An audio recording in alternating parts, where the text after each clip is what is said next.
Tengo una pregunta muy importante que hacerle. ¿Por qué usted es cristiano? ¿Sí? ¿Por qué usted es cristiana? Piense la respuesta en su mente un momento y hágase usted mismo la pregunta: ¿por qué soy cristiano? Si su respuesta es porque sus padres eran cristianos y le enseñaron y le crearon con los fundamentos cristianos y fue a una escuela cristiana y eso fue determinante para que usted en un momento determinado conociera de Cristo, eso no es toda la verdad completa, es media verdad. Mucha gente nace en un hogar cristiano, pero tiene la opción a rechazar la herencia cristiana. En cambio, otras personas nunca crecieron con conocimientos y fundamentos bíblicos, pero han tenido la oportunidad de venir a Cristo. Entonces, por eso les digo que esa no es la verdad completa. Ahora, si su respuesta es porque un día alguien le presentó la verdad del Evangelio y usted aceptó a Cristo después de que expusieron la verdad pues de la palabra del Señor, y usted lo declaró a Él como el Señor de su vida, como el Salvador de su alma, y usted piensa que eso le hace cristiano, eso puede ser cierto, pero también constituye solo una parte de la verdad. El hecho de que usted sea cristiano o cristiana no se debe en última instancia a la influencia de sus padres o de sus maestros o de alguna decisión personal de poner su confianza en Jesucristo.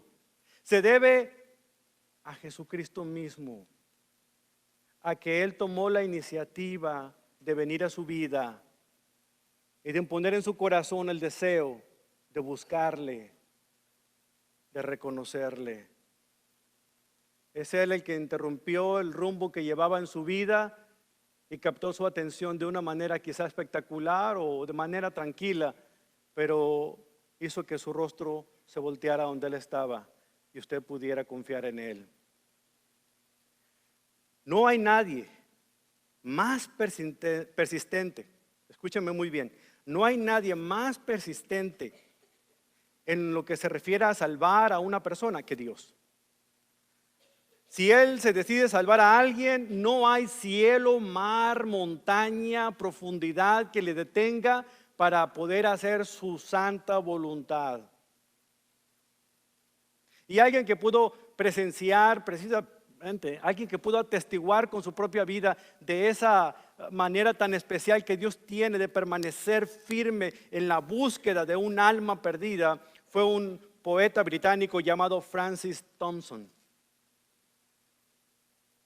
Thompson vivió una niñez muy solitaria y sin amor. Vivió vida de fracaso en fracaso porque él quería ser sacerdote católico romano como su madre quería, pero no logró terminar y abandonó todo a la mitad. Luego quiso ser médico como su padre quería, pero tampoco logró terminar y abandonó todo a la mitad. Después se metió al ejército y en 2 semanas ya estaba fuera porque cuando le hicieron el examen antidrogas resultó de que él era adicto al opio y fue descalificado del ejército. Duraba poco en todos los trabajos que encontraba, ni siquiera 2 semanas. Y se llevaba mal con toda la gente, incluyendo con sus propios padres. Un día decidió irse de la casa a la edad de 26 años para encontrarse a sí mismo por las calles de Londres y llegar a ser un famoso escritor como anhelaba en su corazón. Pero la misma adicción le llevó a vivir en las calles como un pordiosero, a pedir limosna para poder comer, durmiendo en cuanto callejón pudiera encontrar disponible. Así vivió su vida como indigente. Pero dentro de ese vagabundo descalzo y de piel sucia había un corazón al que Dios perseguía insaciablemente. Y lo hizo de una manera incansable hasta que un día Dios prevaleció. Una pareja cristiana se acercó a esos callejones, encontró a Thompson, lo sacaron de esa podredumbre, lo llevaron a su casa, le curaron sus heridas, él logró restablecerse y le dieron la oportunidad no solamente de ser un nuevo hombre, pero también convertirse en un excelente escritor. Francis Thompson murió a los 48 años, pero antes de su muerte escribió su propio testimonio y lo hizo en forma de poesía. Una oda que es considerada una de las piezas, una de las joyas más preciosas de la literatura inglesa. Ese poema se llama El sabueso del cielo.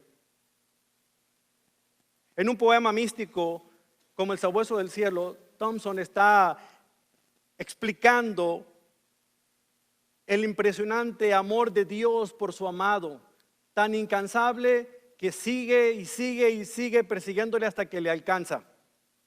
Este es un pequeño párrafo de aquel poema, escucha con atención.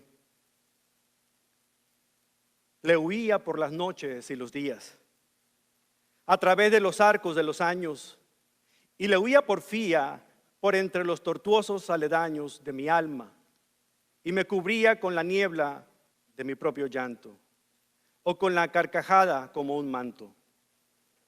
He escalado esperanzas, me he hundido en el abismo deslizable para huir de los pasos que me alcanzan. Persecución sin prisa, imperturbable, inminencia prevista y sin contraste. Los oigo resonar y aún más fuerte una voz que me advierte: todo te deja porque me dejaste, todo te traiciona porque me traicionaste. Cada estrofa de este poema de Thompson nos muestra cómo los pasos de ese sabueso del cielo no cesa de perseguir las almas perdidas como lo hizo con él y lo hace con cada uno de nosotros.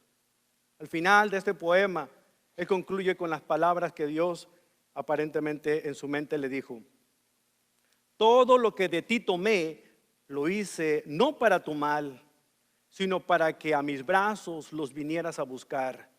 Levántate ahora, toma mi mano y ven a mí. Francis Thompson expresa este poema resaltando una de las verdades más grandes que todo cristiano necesitamos reconocer: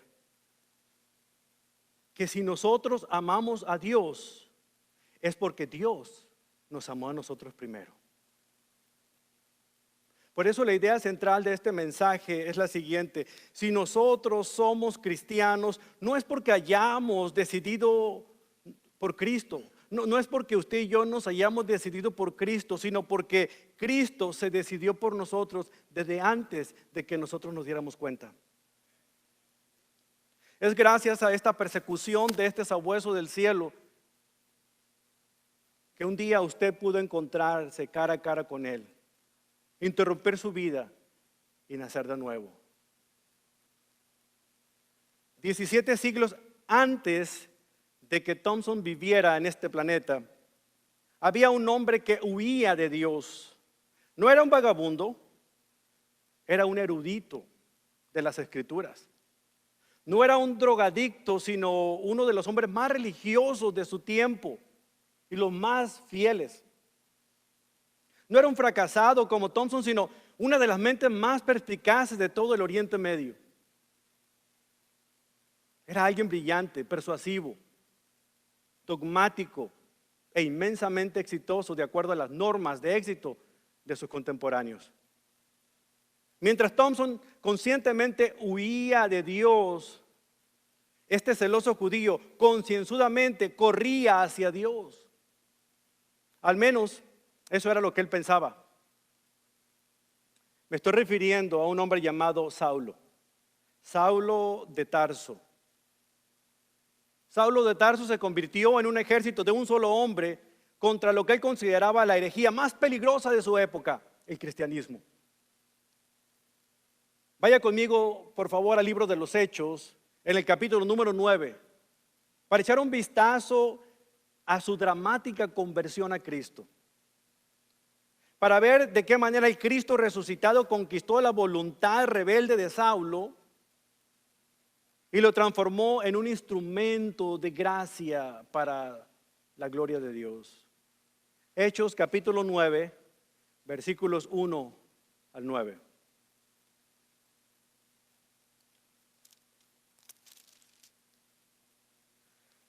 Saulo hace su primera aparición en escena aquí en las Escrituras, en Hechos capítulo 6, cuando Esteban, uno de los seguidores del Señor, el primer mártir del cual nos habla la Biblia, estaba siendo enjuiciado por el Sanedrín simplemente por estar predicando acerca de la causa de Cristo. Fue condenado a muerte a piedras, como la ley lo atestiguaba a los herejes. Y Saulo estaba allí cuidando precisamente las túnicas de aquellos que levantaron las piedras y las lanzaron en contra de este hombre inocente. La posición tan cercana que Saulo tenía a esta ejecución y la persecución que se desató después de que Esteban murió apedreado, nos hacen ver que Saulo de Tarso era el autor intelectual y cabecilla de este acontecimiento. El libro de los Hechos nos muestra en otros pasajes, lo igual que otras cartas que escribió el mismo apóstol Pablo, Saulo, su nombre de antes, de ese encuentro que tuvo con el Señor Jesucristo resucitado en su camino a Damasco.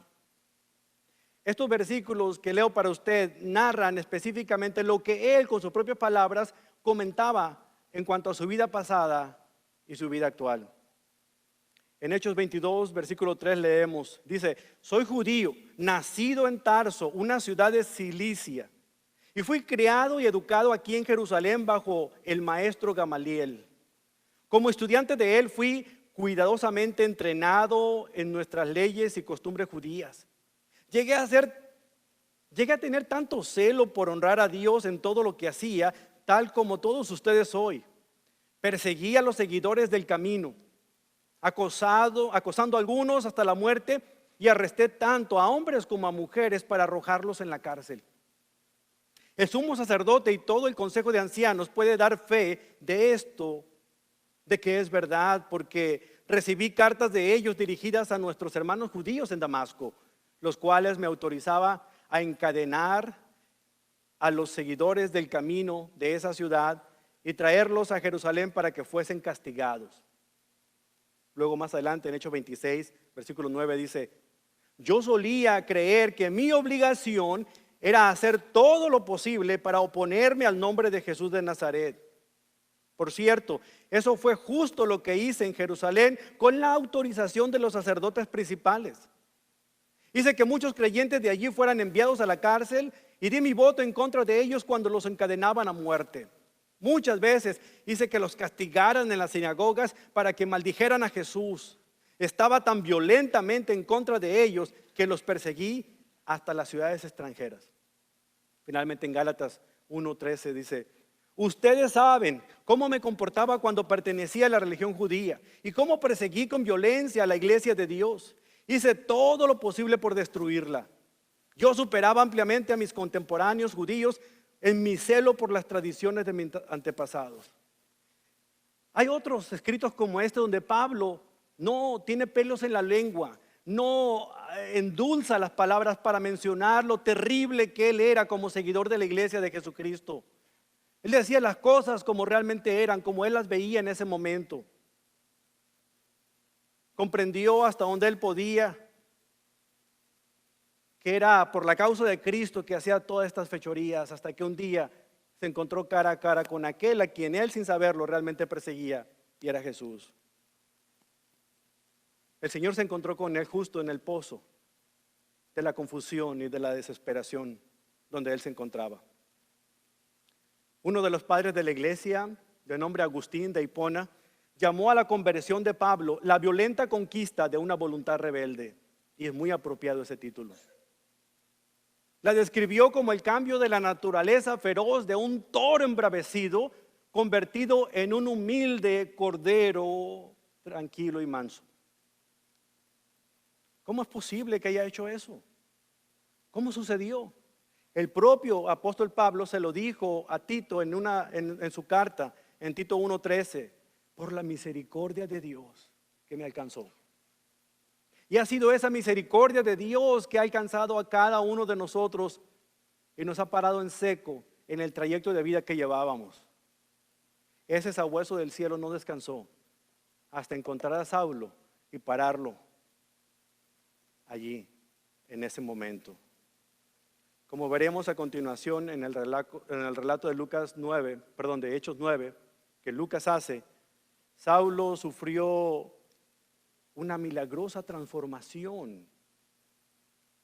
Ocurrió cuando una luz cegadora se presentó ante él en pleno mediodía, en ese camino a Damasco, cuando iba rumbo a hacer una de las más grandes fechorías y más terribles genocidios de los judíos cristianos en ese tiempo.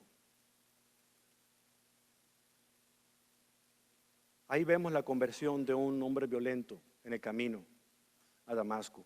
Saulo había comenzado un reinado de terror en Jerusalén. Era conocido por todos lados por su despiadado deseo y su vista que emanaba rabia y su sed de coraje, de sangre, de acabar con este grupo que empezaba a surgir por todos los lados. Su intento era destruir la iglesia que comenzaba. El término a los seguidores del camino nos muestra que eran seguidores de aquel que una vez dijo: yo soy el camino, yo soy la verdad, yo soy la vida, es decir, seguidores de Cristo mismo. En ese tiempo, como no había otro nombre para poder clasificar a este grupo o secta, decían: ahí están los del camino, o los seguidores del camino. Y llegamos al capítulo 9 de Hechos y vemos que comienza abruptamente, porque la sangre que tenía Pablo en sus venas hervía cuando él se dirigía hacia Damasco con una rabia asesina. Me imagino, porque estamos en el capítulo 9 y la vez anterior estudiamos el capítulo 8, donde Felipe estaba teniendo una gran campaña evangelística, si quieren decirlo, en Samaria.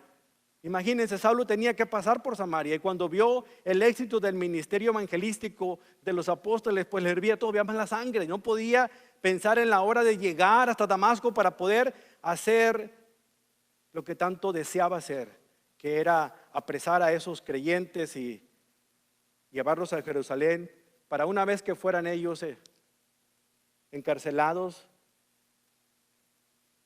y castigados, ver si era posible erradicarlos del mapa. Hechos 9:1 dice: mientras tanto, Saulo pronunciaba amenazas en cada palabra y estaba ansioso por matar a los seguidores del Señor. Así que acudió al sumo sacerdote, le pidió cartas dirigidas a las sinagogas de Damasco para solicitarle su cooperación en el arresto de los seguidores del camino que se encontraban allí. Su intención era llevarlos, a hombres y a mujeres por igual, de regreso a Jerusalén encadenados. Damasco habría sido un lugar popular porque ofrecía protección. Era una ciudad muy grande, la antigua capital de Siria, una ciudad mercantil, una ciudad muy exitosa, una ciudad donde había muchos, era el punto de cruce de muchos caminos que iban a otras regiones. Muchos de los judíos habían decidido radicar en ese lugar porque sentían la protección de una ciudad grande. Habían huido de Jerusalén algunos, se habían quedado en varios lugares, pero un buen contingente de judíos había llegado hasta Damasco. Cuando Saulo se enteró de que estaban allá en Damasco, él no pudo esperar más, pidió ayuda, ya que había una situación política bastante difícil en ese momento, pero pidió ayuda a la guardia del templo, en este caso a los sacerdotes, para que le dieran cartas y le permitiera entrar a las sinagogas donde ellos se reunían y poder apresarlos y traerlos de regreso a Jerusalén. Después de obtener los documentos, se enfiló a Damasco, una ciudad a 140 millas, 230 kilómetros al noreste de Jerusalén, al noreste, perdón, de Jerusalén, en un viaje que tomaba algunos 6 días a pie llegar allá. Aunque era común que la gente tomara descansos cuando se enfilaban hacia Damasco, Saulo no tomaba ningún descanso, no podía esperar hasta llegar a Damasco.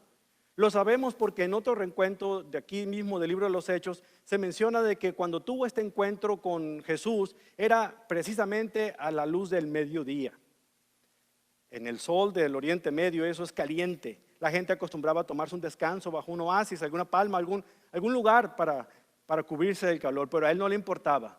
Le ardía más la sangre por dentro que el sol que estaba allá afuera. Pero Dios ahí le puso un alto.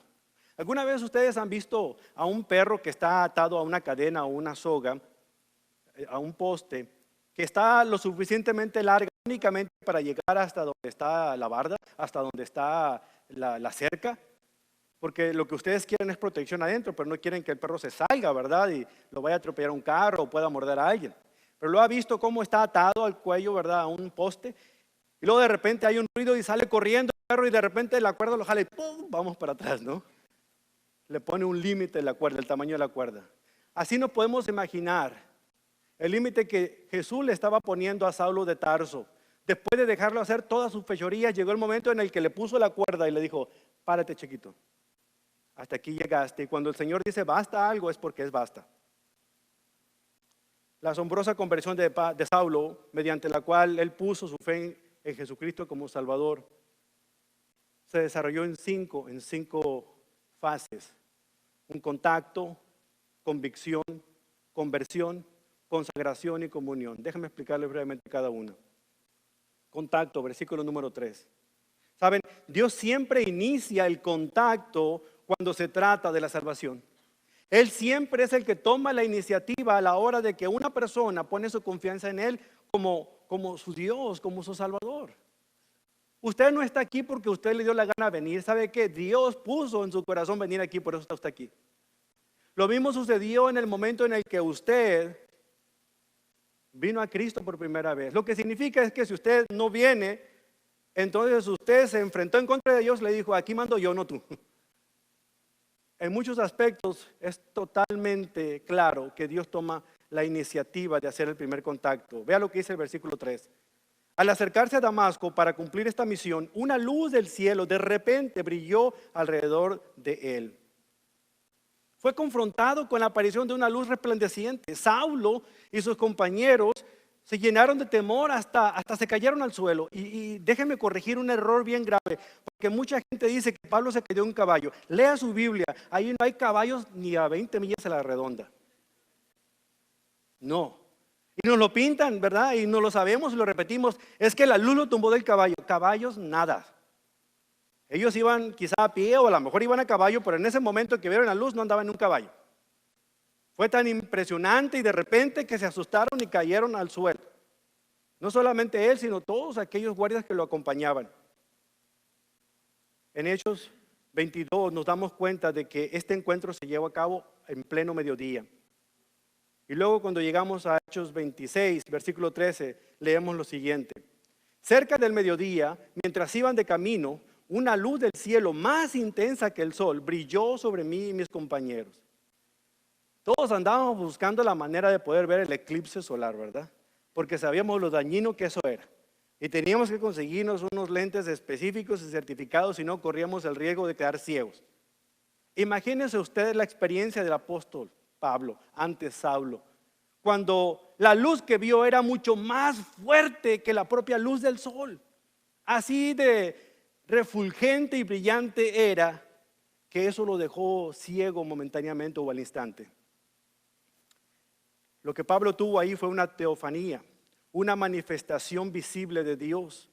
Y a lo largo del Antiguo Testamento vemos ese tipo de teofanías, más tarde conocidas como la Shekinah, de la gloria de Dios. Aunque no lo hace de manera tan dramática, Dios todavía sigue interrumpiendo nuestras vidas cuando se trata de convertir a una persona que está alejada de sus caminos. Hay gente que busca experiencias como la de Damasco con Saulo, pero no este es un patrón que debemos buscar, porque de alguna otra manera Dios sabe qué utilizar en nuestras vidas para pararnos en seco y recordarnos que Él es Dios. Al menos fue el medio que Él utilizó con Él. Pero a través del Espíritu Santo todos los días muchas personas vienen al arrepentimiento y a una reconciliación con Dios. Esto fue necesario y lo sigue siendo porque nosotros, por nuestra propia iniciativa, no podemos acercarnos a un Dios santo y poderoso.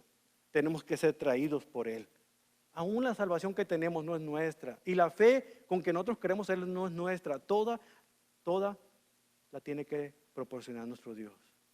Por lo tanto, el mérito es de Él. ¿Se dan cuenta por qué nuestra fe, nuestra confianza y nuestra salvación está asegurada en Cristo? Porque todo pertenece a Él. No hay intervención humana. Lo único que yo y que ustedes tienen que hacer es confiar y obedecer a Jesús. En ninguna parte se declara más poderosamente la verdad de que no es por medios humanos, más que cuando Pablo le dijo a Tito en Tito 3:3 lo siguiente: en otro tiempo nosotros también éramos necios y desobedientes, fuimos engañados y nos convertimos en esclavos de toda clase de pasiones y placeres. Nuestra vida estaba llena de maldad y envidia y nos odiábamos unos a otros. Sin embargo, cuando Dios nuestro Salvador dio a conocer su bondad y amor, Él nos salvó, no por las acciones justas que nosotros habíamos hecho, sino por su misericordia. ¿Sabe por qué estoy yo aquí? No porque me gradué del Seminario Teológico de Dallas y me dieron un título de teólogo. Estoy aquí por la gracia y misericordia de Dios. ¿Sabe por qué usted está aquí en este lugar donde se encuentra y usted puede clamar que es cristiano? Es por la gracia y misericordia de Dios, no porque usted se lo merezca, porque si somos claros, nadie se lo merece. Es por el amor de nuestro Señor. Por cierto, una de las cualificaciones para ser apóstol en la antigüedad era que éste tuviera que ver con sus propios ojos que se habían de comer los gusanos al Cristo resucitado personalmente. Y aquí, en este aspecto, Saulo, que después se convertiría en el apóstol Pablo, estaba precisamente teniendo su encuentro con él. Por lo tanto, aquí vemos cómo él tuvo el contacto con Dios, pero la iniciativa fue de Dios para encontrarse con Pablo. Segundo, convicción, versículo 4. La verdadera salvación incluye una convicción de pecado. El crimen de todos los crímenes, escúcheme usted muy bien, el crimen de todos los crímenes en el que se condenarán muchos hombres, muchos seres humanos eternamente en el infierno, es por negarse a amar y a seguir al Señor Jesucristo. ¿Sí? Usted puede estar escuchándome, usted puede sentirse cómodo conviviendo con otros cristianos, haciendo negocios con otros cristianos, pero si usted nunca ha tenido una relación personal con Cristo, si usted no cree en Él, usted se va a condenar en el infierno si muere el día de hoy. Y de eso nadie lo puede salvar. Ni su intelecto, ni su esposo, ni su esposa, ni sus hijos, ni sus abuelos que son cristianos. Si usted no tiene a Jesucristo en su vida, si usted no ha puesto su confianza en Él, usted va al infierno. Ni María, ni los santos ángeles, ni Buda, ni Mahoma, absolutamente nadie, porque el único camino al Padre es Cristo Jesús, nuestro Señor. Él mismo afirmó esto en Juan 16:9 cuando dijo: el pecado del mundo consiste en que el mundo se niega a creer en mí. Ese es el pecado que pone triste el Espíritu Santo, cuando nosotros nos negamos a creer en Jesús como nuestro Señor.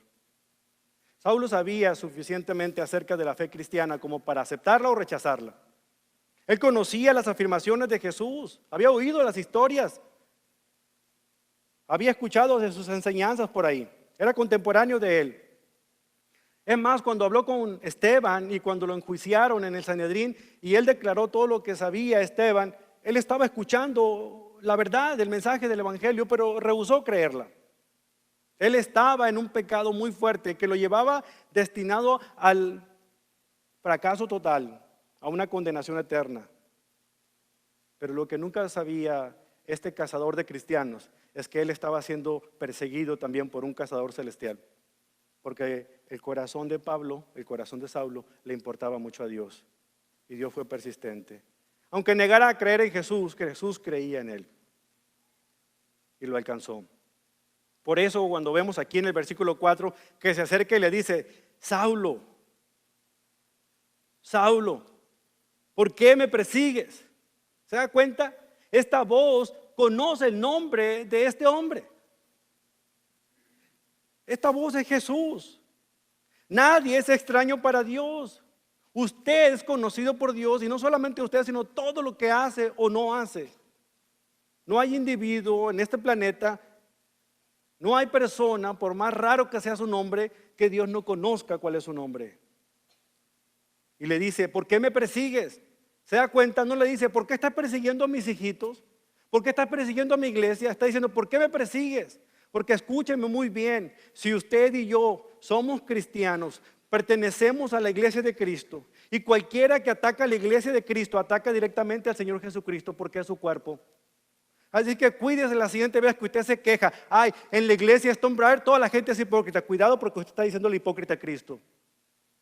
Cuídese la siguiente vez que diga que todas las personas que están ahí son personas que son ineptas o que son personas que son ignorantes. Cuídese porque esta es la iglesia de Cristo, por si usted no lo sabía. Cualquiera que se mete con la iglesia de Cristo, la iglesia universal y la iglesia local, se mete con el Señor Jesucristo mismo. Eso fue suficiente para que él tuviera esa conversión. Versículo número 5. La conversión es el siguiente punto. Saulo responde a aquella voz con una pregunta: Señor, ¿quién eres? Pero me da mucha risa porque Saulo, aunque no reconoció inmediatamente que esa voz era de Jesús en sí, tenía cierta intuición de que esa voz tenía que ser alguien sobrenatural. No podía ser alguien de carne y hueso como él. De alguna otra manera intuía que se trataba de Dios, aunque él no quería reconocerlo en ese momento. Estaba obedeciendo sus pasiones internas, estaba haciendo lo que le venía en gana. Cuando escuchaba el evangelio de Jesucristo, lo primero que llegaba a su mente era un pensamiento negativo en contra de esto. La peor pesadilla del Saulo de Tarso era llegar a descubrir que verdaderamente Jesús era el Mesías judío, de que el cristianismo era verdaderamente auténtico, de que el evangelio era la verdad de Dios y de que él estaba luchando en contra de Dios. Era su peor pesadilla y ahí su pesadilla se estaba volviendo realidad. Fue entonces que el Señor se identificó para asegurarle que no quedara ninguna duda en la mente de Saulo y le dijo: yo soy Jesús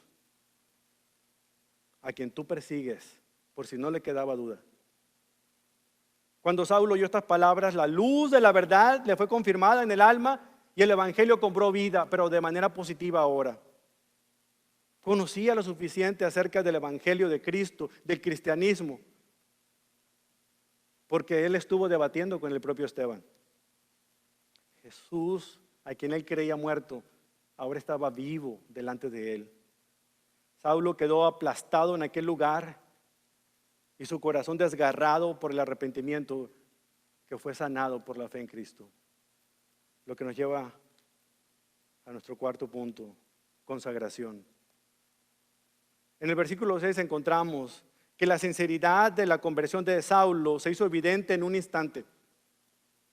Saulo sumisamente le responde al Señor, y aunque no aparece en Hechos 9, sus palabras aparecen en el testimonio que dio más adelante en Hechos 22:10. Y le responde al Señor: ¿qué debo hacer, Señor? La rendición de Saulo fue total mientras se sometía humildemente a la voluntad del Señor, que tanto había odiado y perseguido. En respuesta a la pregunta de Saulo, el Señor le responde de esta manera, versículo 6: levántate, entra a la ciudad y se te dirá lo que debes hacer. Y Lucas observa aquí en el versículo 7 lo siguiente: los hombres que estaban con Saulo se quedaron mudos porque oían el sonido de una voz, pero no veían a nadie. Los acompañantes de Pablo vieron la luz, oyeron la voz, pero el mensaje únicamente era para Saulo y para nadie más. Él solamente pudo entenderlo. Esta es una evidencia de que el incidente no es producto de la imaginación de un ser humano, sino que fue un hecho verídico y real. Luego vemos a Saulo haciendo tal como el Señor lo dijo aquí en el versículo 8. Se levantó del suelo, pero cuando abrió los ojos estaba ciego. Entonces sus acompañantes lo llevaron de la mano hasta Damasco. El hombre potente, el hombre prepotente, el hombre autosuficiente, humillado, llevado de la mano, porque él no podía de otra manera hacerlo solo. Entró a Damasco, sí, pero no como él pensaba. Él pensaba entrar como un triunfante, poderoso, alguien que provocaba terror, como un toro salvaje. Pero entró como un humilde y manso cordero, sumiso, obediente, pero nacido de nuevo. Lo que nos lleva al último punto en la conversión, la comunión, versículo 9. Lucas menciona que Saulo permaneció allí, ciego durante 3 días, sin comer ni beber. En otras palabras, los 3 días de ceguera y ayuno y oración fueron el tiempo suficiente para establecer la comunión con Dios y esperar en la siguiente asignación de parte del Señor. Alan Redpath dijo una vez: la conversión de un alma es el milagro de un momento, pero la fabricación de un santo es la tarea de toda una vida. Aunque la conversión es el milagro de un momento, se necesita tiempo para poder llegar a la madurez. Tiempo en el cual podemos prepararnos espiritualmente y llegar al punto en el cual vamos avanzando hasta llegar a la meta. Déjenme hacer un pequeño paréntesis y de cierre para explicar algo que siempre me ha intrigado. Un mensaje que hay, porque la Biblia Reina Valera incluye este pasaje, pero la versión de la Nueva Traducción Viviente no lo incluye, sino más adelante. Y es una frase muy común que ustedes han escuchado: dar de coces contra el aguijón. Hechos 26:14. Déjenme explicarles a ustedes qué significa, porque eso tiene que ver con todos nosotros. La conversión de Pablo, aunque fue la más celebrada de la historia, no ocurrió solamente en un instante, como dice Alan Redpath. No fue el milagro de un momento nada más. Fue el milagro de un momento cuando la luz apareció, pero ya Dios había estado tocando el corazón de Saulo en repetidas ocasiones. Es por eso que la frase que le dice aquí en Hechos 26:14 dice: Saulo, Saulo, ¿por qué me persigues? Dura cosa te es dar de coces contra el aguijón. La palabra aguijón es la palabra griega kentron y se puede traducir como espuela, como una vara larga, puntiaguda o como un aguijón. Con bastante frecuencia en el griego clásico se utilizaba como el instrumento que seguía a aquella persona que tenía una bestia de carga, un buey o un asno, y tenía que apurarlo para que avanzara, y con este aguijón le pegaba en el trasero para que se moviera, o lo pullaba, lo picaba, lo aguijoneaba. De esta manera podía moverse. Pero a veces se irritaba este animal y volteaba y quería darle de patadas a lo que lo estaba apoyando. Y ese es el dicho común de dar de cosas contra el aguijón. En otras palabras, estar queriendo patear aquello que tiene la mano el que lo está aguijoneando. La versión de la Nueva Traducción Viviente me encanta porque dice: qué difícil, qué inútil te es, Pablo, oponerte a mi voluntad, así como lo traduce. A veces nosotros estamos luchando contra la voluntad del Señor y damos patadas, damos de cosas contra el aguijón. No queremos porque no es el tiempo, no es nuestra manera, no es como queremos. Y Dios nos está diciendo que este es el tiempo de actuar aquí, o del tiempo de hacer esto, o el tiempo de moverse allá, y nosotros no, porque tiene que ser como nosotros queramos, como Saulo de Tarso. Pero él lo estaba haciendo en repetidas ocasiones. Primeramente, él aguijoneaba a Saulo en su mente, con todo lo que él había escuchado de Jesucristo. Aunque él se rehusaba porque decía: ¿cómo es posible que este hombre, que este ser humano, este hombre que murió en un árbol, cuando la ley nos dice que todo aquel que es colgado en un árbol es maldito de Dios, cómo este es el Mesías escogido? No, no es posible, no puedo creerlo, no me resisto a creerlo. Pero escuchaba hablar de él, escuchaba las sanidades que hacía, escuchaba la enseñanza que hacía, y algo en su corazón, algo en su mente simbraba en su corazón. Pero también lo aguijoneaba en su memoria. Saulo probablemente se acordaba de cuando fue testigo de la muerte de Esteban, con lo que decía Esteban cuando hablaba de que él veía a Dios y a Jesucristo parado a la diestra del Padre. Y luego pedía perdón por aquellos que lo estaban enjuiciando y que estaban atormentándolo hasta matarlo. La sangre pudo haber salpicado las túnicas que él cuidaba, y quizás se quedó con una de ellas como un recordatorio ferviente de por qué esta gente está dispuesta a morir por un farsante. Aguijoneaba también su conciencia. ¿Por qué? Porque él vivía una vida impecable como maestro de la ley, pero por dentro él sabía que todo era externo, porque internamente él tenía codicia. Filipenses 3:6 nos dice de que aunque él era perfecto, en Romanos 7, del 7 al 9 nos dice de que la codicia fue lo que lo llevó a la ruina. Número 4, era aguijoneado en su espíritu. Saulo, como judío, había creído en Dios desde su niñez. Desde su juventud conocía y tenía una conciencia limpia, pero había muchas cosas que lo distanciaban. No llegaba a la perfección porque había pensamientos que lo atacaban. Y él decía: lo que no quiero hacer es lo que hago, pero ay, miserable de mí, ¿cómo es posible que lo que debo hacer no hago? Y hago precisamente lo que no quiero hacer. Estos son aguijones con los que el Señor Jesucristo ya había comenzado a trabajar con Saulo, pero no escuchaba, hasta que un día lo paró en seco. La pregunta que le tengo yo a ustedes es, ¿cuáles aguijones ha utilizado Dios en su vida? Donde le ha estado pullando, donde le ha estado punzando para que usted haga lo que Él dice y usted no decide. Ir a estudiar a un seminario, irse de misionero a otro país, compartir del Evangelio, mudarse a otro lugar, ayudar en tal misión, servir en tal cosa. Yo no sé cuál puede ser la cosa que Dios está insistiendo, insistiendo, insistiendo. Deja a ese novio o esa novia porque no te conviene. No te divorcies, por favor, yo voy a arreglar tu matrimonio. ¿Cuál es el aguijón que Dios está utilizando? Sea lo que sea, puede ser su obstinado corazón lo que está haciendo que el dolor se impregne más y más en su vida. Pero deje de dar de cosas con el aguijón y ríndase al Señor hoy. ¿Qué se necesita para alterar el rumbo de su vida? Hacer lo que Dios quiere que hagamos. El capitán de un buque de guerra en una noche oscura miró a lo lejos una luz centelleante. Disgustado porque estaba justamente en el curso que él llevaba, le mandó un mensaje en clave Morse y le dice: altere su curso 10 grados. Y luego recibió un mensaje de regreso diciendo: no, altere usted su curso 10 grados al norte. Él volvió a decir: le estoy diciendo que altere su curso 10 grados al sur porque yo soy el capitán de este barco. Y la respuesta que recibió: no, usted altere su curso 10 grados al norte porque yo soy el encargado de este faro donde usted se encuentra. Y usted va a chocar con nosotros si no se mueve. Así estaba el apóstol Saulo, destinado a la destrucción, a la colisión del infierno, pero el Señor lo paró en seco y le dio una nueva oportunidad. Y esa nueva oportunidad Dios la tiene a usted. ¿Está dispuesto a que el Señor cambie el rumbo de su vida en este momento?